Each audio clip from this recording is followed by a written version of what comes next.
Olá, irmãos, a paz do Senhor, tudo bem? Aqui é o pastor Sérgio Barros. Estamos aqui para gravar mais um vídeo devocional para você.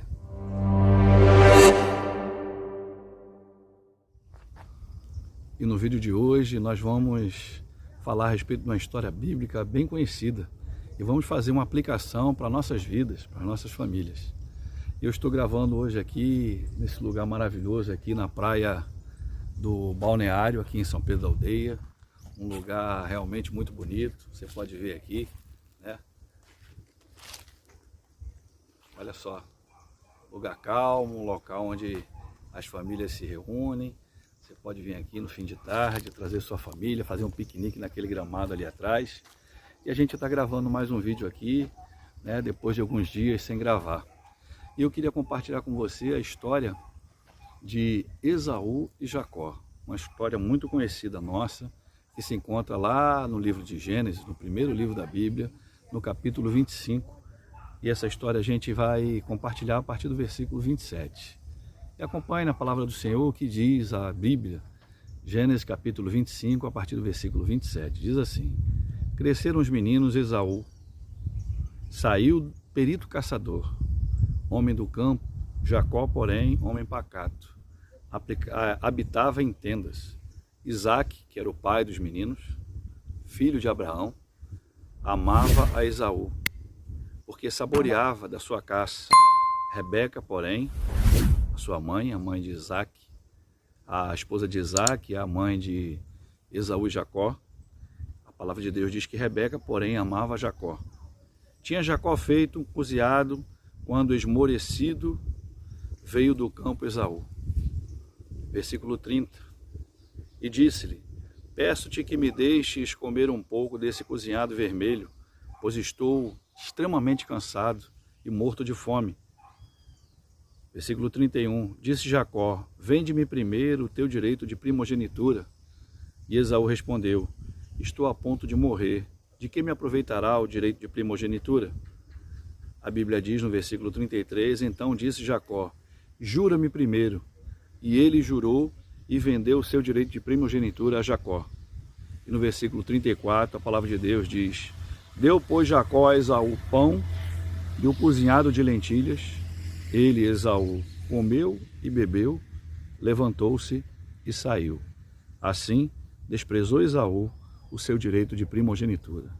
Irmãos, essa passagem bíblica que nós acabamos de ler, ela fala sobre a história de dois irmãos gêmeos, filhos de Isaque e Rebeca.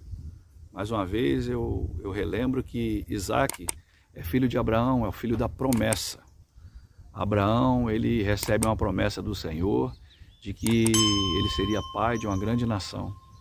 Mas Abraão já era muito avançado de idade, a esposa de Abraão, a Sara, era estéril. E a gente conhece muito bem essa história. A Sara fala para que Abraão pegue a sua serva, Agar, como esposa, e fruto desse relacionamento, que não era a promessa do Senhor, nasce Ismael, o primogênito. Mas como Deus tinha promessa para Abraão, logo em seguida a Sara engravida e nasce Isaque, o filho da promessa. E Isaque, ele é criado com seu pai nos caminhos do Senhor e aprende as coisas de Deus. Mas Isaque cresce, envelhece, e a palavra de Deus diz que ele tem dois filhos, Esaú e Jacó, gêmeos. E a palavra de Deus diz que, por ocasião do nascimento deles, o Esaú ele sai primeiro e Jacó ele vem agarrado no calcanhar de Esaú. Esaú, como é o primogênito, ele fazia jus à herança. Esaú fazia jus à maior parte da herança, 2/3 da herança era por direito de Esaú. Esaú tinha o direito, como primogênito, de liderar o povo de Deus, de liderar o seu povo, de conduzir, né, a sua descendência. Mas Esaú vem da caça, cansado, exausto e faminto. E porque ele estava cansado e com muita fome, ele não quis esperar. E ele sente o aroma agradável da comida que Jacó, que a Bíblia diz que gostava de habitar em tendas, ele sente aquele cheiro de comida e, morto de fome, ele fala: poxa, me dá um pouco dessa comida. E Jacó, do nada, fala assim: eu dou, mas só se você me vender a sua primogenitura. Jacó, ele sabia a importância do que era a primogenitura. Ele queria esse benefício mesmo sem ter o direito legal. Mas Esaú não valorizou isso. Esaú simplesmente fala: de que me serve a primogenitura se eu estou tão cansado a ponto até de morrer? Mas ele não ia morrer. Pesquisando, eu encontrei em várias literaturas que o ser humano ele consegue viver, evidentemente depende de cada organismo, de 20 até 50 dias sem comer e de 2 até 7 dias sem beber água. E a gente sabe que a maioria dos seres humanos não consegue ficar 5 minutos sem respirar. Então, Esaú, ele não ia morrer de fome. Ele era um caçador, um homem preparado. Ele poderia chamar uma das servas da casa de seu pai e falar assim: olha só, faz para mim aí uma comida, estou com muita fome. Ele não dependia da comida de Jacó. Ele não dependia de se alimentar porque o pai Isaac era rico. Então, com certeza não lhe faltava comida em casa. Mas ele se precipita. E aí, irmãos, olhando por esse lado, a gente percebe que Esaú, de forma precipitada, ele simplesmente fala: ó, eu não quero esperar ninguém fazer comida, eu quero comer essa comida que você fez aí. E se para você a primogenitura é importante, para mim não é, eu te vendo. E a palavra de Deus diz que Jacó chega para ele e fala assim: eu te dou a comida, mas só se você jurar primeiro. E aí a Bíblia diz lá no último versículo: deu, pois, Jacó a Esaú pão e o cozinhado de lentilhas. Ele comeu e bebeu, levantou-se e saiu. Assim, desprezou Esaú seu direito de primogenitura.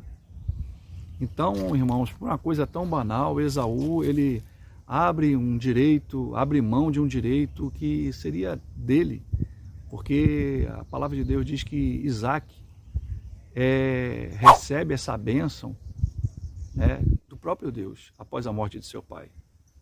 Então, Esaú simplesmente não valoriza isso. Troca por uma coisa banal, um prato de lentilha, que horas depois ele estaria jogando tudo fora, ou seja, após a digestão. E o que eu queria fazer, a aplicação, é em relação às nossas famílias. Infelizmente, muitas pessoas, homens e mulheres, têm trocado a bênção da sua família, de uma família feliz, por um prato de lentilhas. Tem trocado a bênção de ter um lar edificado pelo Senhor por uma aventura passageira. E a aventura passageira, como o nome já diz, irmãos, vem e logo vai embora. E quando a gente observa isso, a gente vê nas estatísticas, infelizmente, nunca foi tão grande o número de divórcios entre o povo cristão. Tem crescido bastante o número de pessoas que se separam, que se divorciam.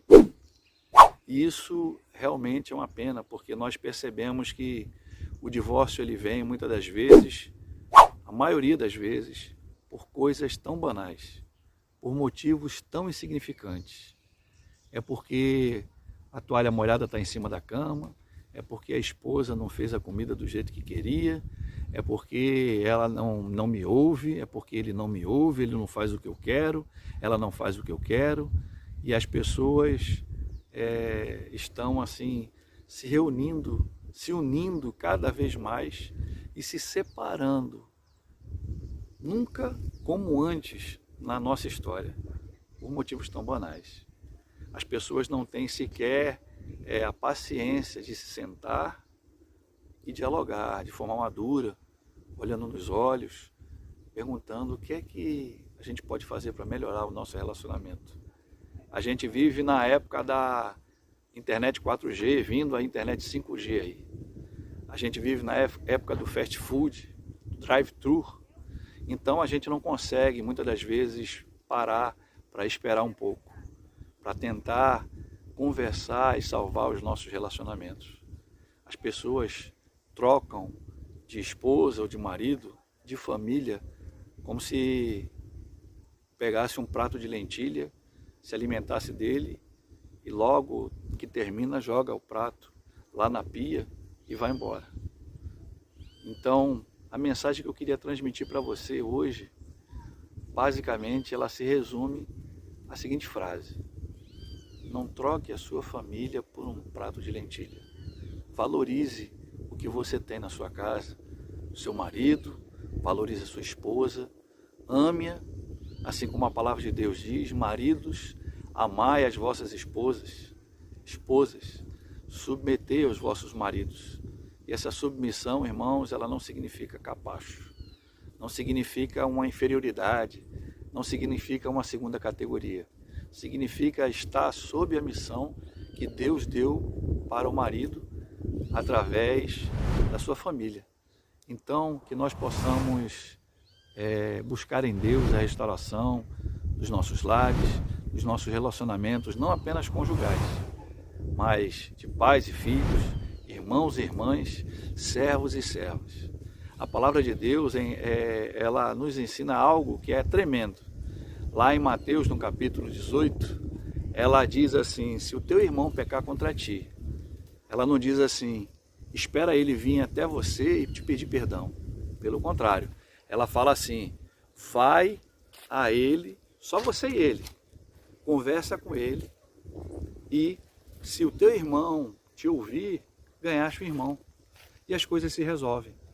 Mas quando a palavra de Deus diz, vai a teu irmão que pecou contra ti, ela não diz assim, vai a teu irmão e fica questionando ele. Olha só, eu sei que você está todo errado. Eu sei que você fez o que não era certo e tal, e eu sou inocente. Mas não tem problema não, eu te perdoo. Não é assim que a palavra de Deus nos ensina.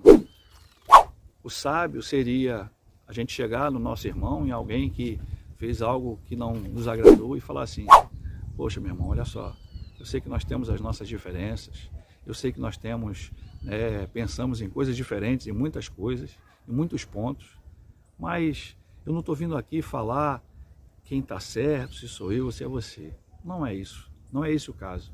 Eu vim aqui simplesmente porque nós somos servos de Deus, nós somos filhos do Deus vivo, nós não podemos deixar de nos amar, deixar de nos perdoar. O perdão, irmãos, não é uma opção. O perdão é um mandamento. Lá na oração do Pai Nosso, em Mateus, no capítulo 6, versículo 14 e 15, a palavra de Deus diz assim, perdoa as nossas dívidas, assim como nós temos perdoado aos nossos devedores. E ela diz assim, porque se você não perdoar aos seus devedores, tampouco o vosso Pai que está no céu irá te perdoar.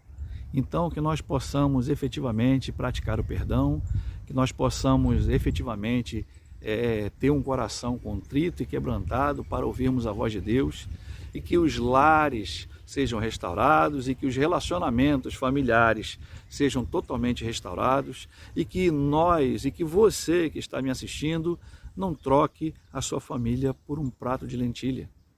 Cuidado com as coisas banais da vida que vêm para tirar a nossa atenção e a nossa paz. Valorize aquilo que você tem. Valorize a sua casa, valorize a sua igreja, valorize o seu filho, a sua esposa, o seu marido. Dê valor àquilo que Deus te deu. Às vezes a gente acha que o nosso emprego não merece valor. Ah, não, meu emprego é uma porcaria. Ah, não gosto. Mas o emprego que você diz que é uma porcaria, que você não gosta, seria o sonho de consumo para aquela pessoa que está desempregada. Pense nisso. Valorize aquilo que você tem. E não troque a sua família, a sua igreja, o seu trabalho, a sua vida, por um prato de lentilha, por um prazer passageiro. Que Deus nos abençoe. Um dia abençoado para você e para sua família. E até o próximo vídeo, se Deus assim nos permitir.